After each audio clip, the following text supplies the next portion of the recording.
మహిళలకు,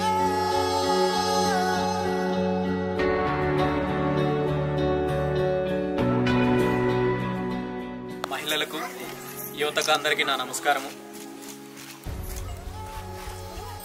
ఈరోజు అన్న చెప్పారు, మన రాష్ట్రం కానీ దేశం కానీ పల్లెలు ముఖ్యంగా ఎన్నో రకాలుగా అన్ని రంగాల్లో అభివృద్ధి చెందుతున్నాయి, టెక్నాలజీతో పోటీ పడుతున్నాయి.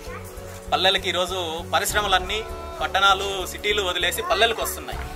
కానీ మన ప్రాంతంలో మన గ్రామాల్లో పూర్తిగా ఇంకా 20-30 సంవత్సరాలకు ముందు మనము దేనికోసం అయితే పోరాటం చేసామో, దేనికోసం అయితే ఫైట్ చేసామో, మాకు రోడ్లు కావాలి, మాకు నీళ్లు కావాలి, మాకు కాలువలు కావాలి అని ఈరోజు కూడా అదే పరిస్థితిలో ఉన్నాం.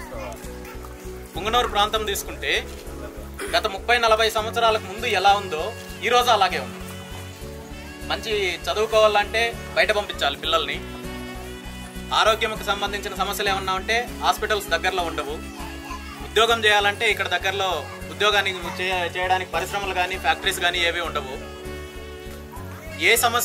ఏ విషయం కావాలన్నా బేసిక్ ఫెసిలిటీస్, మనకు కావాల్సిన కనీస అవసరాలు ఈరోజు మన ప్రాంతంలో లేవు, మన గ్రామాల్లో లేవు.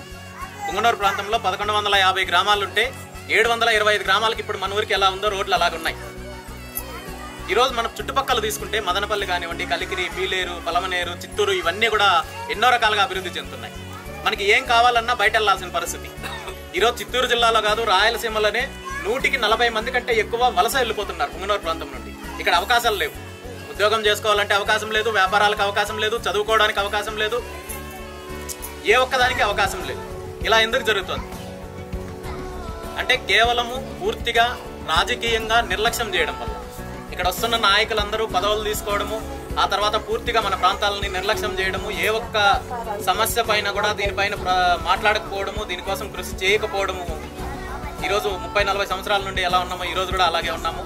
దీనికి అంతటికీ ఎక్కడో ఒక చోట మార్పు రావాలి, ఎవరో ఒకరు డెసిషన్ తీసుకోవాలనే కాన్సెప్ట్లో నేను ఈరోజు ఈ ప్రాంతాన్ని పూర్తిగా అభివృద్ధి చెందాలి, ఈ ప్రాంతంలో అన్ని రకాల సౌకర్యాలు కావాలి, రోడ్లు కావాలి, నీటి సౌకర్యం కావాలి, ఇక్కడ మంచి ఎడ్యుకేషన్ కాలేజీలు రావాలి, మంచి ఫ్యాక్టరీలు రావాలి అనే ఆలోచనతో నేను ఈరోజు రాజకీయాల్లోకి రావాలని నిర్ణయించుకున్నాను. మీరందరూ నాకు సహకరించాలని కోరుకుంటున్నాను. మీకు ఏ ఇబ్బంది ఉన్నా నేను ముందుంటాను, మీ కుటుంబంలో ఒక సభ్యుడిలాగా ఉంటాను. మీకు ఏ అవసరం ఉన్నా నేను ముందుంటాను. ఇక్కడే నేను పుంగనూరులోనే ఉంటాను.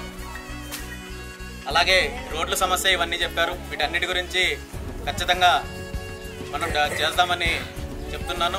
టెంపుల్ గురించి చెప్పారు, టెంపుల్ పెండింగ్ వర్క్ ఏముండదు, దాని గురించి అయితే నాకు పూర్తిగా తెలీదు.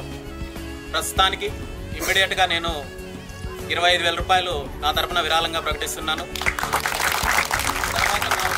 ఖచ్చితంగా నేను సపోర్ట్ చేస్తానని తెలియజేస్తున్నాను.